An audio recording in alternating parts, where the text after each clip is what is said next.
जनपद बलिया में शहर में एक व्यापारी नेता है अरुण गुप्ता, उनके ऊपर एक फायरिंग हुई थी जिसमें वो घायल हुए थे।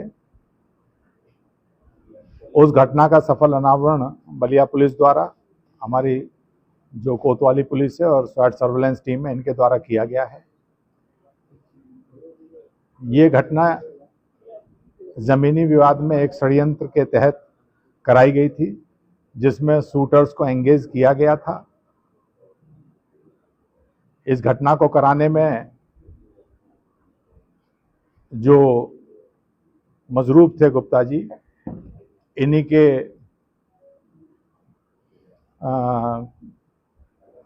परिजन कुछ लोग शामिल थे। इसके अलावा कुछ लोगों से इनका जमीन का सौदा हुआ था। कतिपय कारणों से उस सौदे में कुछ अड़चन आ रही थी, उस कारण से ये की गई थी। तो इस घटना का जो मेन शूटर था वो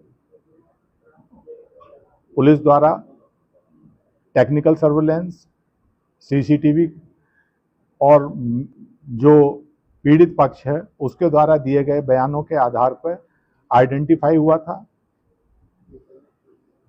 पुलिस लगातार उनकी तलाश कर रही थी। रात चेकिंग के दौरान संदिग्ध अवस्था में एक मोटरसाइकिल पे दो बदमाश जाते हुए इंटरसेप्ट किए गए थे। उनके द्वारा पुलिस पर भी फायरिंग की गई थी, जिसमें पुलिस द्वारा भी आत्मरक्षा में फायरिंग की गई, जिसमें एक बदमाश घायल हुआ था जिसे तत्काल हॉस्पिटल पहुंचाया गया। दूसरा बदमाश अंधेरे का फायदा उठा के भाग गया था, जिसकी कॉम्बिंग की गई है, अभी तक गिरफ्त में नहीं आया है।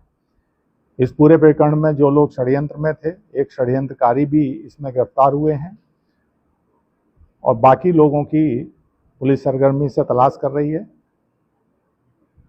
और शीघ्र ही उन लोगों को भी जेल भेजा जाएगा। सर, कितने लोग षड्यंत्र में शामिल थे? अभी तक की पूछताछ में 2 इसमें शूटर थे जो सम्मिलित पाए गए हैं और 4 लोग षड्यंत्र में, एक पिता पुत्र और 2 कजिन ब्रदर्स हैं जो इस पूरे षड्यंत्र में अभी तक सामने आए हैं। अभी भी विवेचना प्रचलित है, साक्ष्यों को खंगाला जा रहा है। अगर कुछ और भी लोग होंगे तो आपको बताया जाएगा। शूटर्स और षड्यंत्रकारियों के बीच में भी कोई डील थी कि कैसे? हाँ, उनके बीच में जो पूछताछ पे मालूम पड़ा है तो बताया गया है कि एक सोने की चैन और जो घटना में पिस्टल प्रयोग हुई थी वो भी षड्यंत्रकारियों द्वारा ही अरेंज कराई गई थी और एक कार भी एक शूटर के नाम कराई गई है, षड्यंत्रकारी जो सेठू है उसके द्वारा। उस पर भी अभी, क्योंकि ARTO के यहाँ से प्रारंभिक पूछताछ में या जानकारी करने पे पाया गया है, बाकी उस पर और अभी विवेचना चल रही है। सर, जो शूटर थे वो किसी और मामले में आरोपित थे? उनकी अलग अलग आपराधिक इतिहास खंगाला जा रहा है, क्योंकि रात की घटना है। अन्य जनपदों से, अन्य थाना क्षेत्रों से जानकारी की जाएगी। अगर होगा तो उस सब का भी समावेश इस विवेचना में किया जाएगा।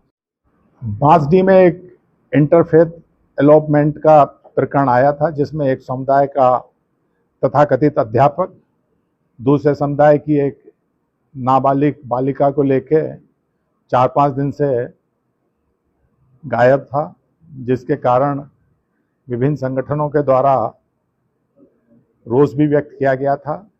इसमें बांसडीह पुलिस द्वारा सार्थक प्रयास करते हुए टेक्निकल सर्वेलेंस के आधार पर इन दोनों को, उस अपराधी को गिरफ्तार किया गया है। बालिका की बरामदगी की गई है, नियमानुसार उसमें कार्रवाई कराई जा रही है।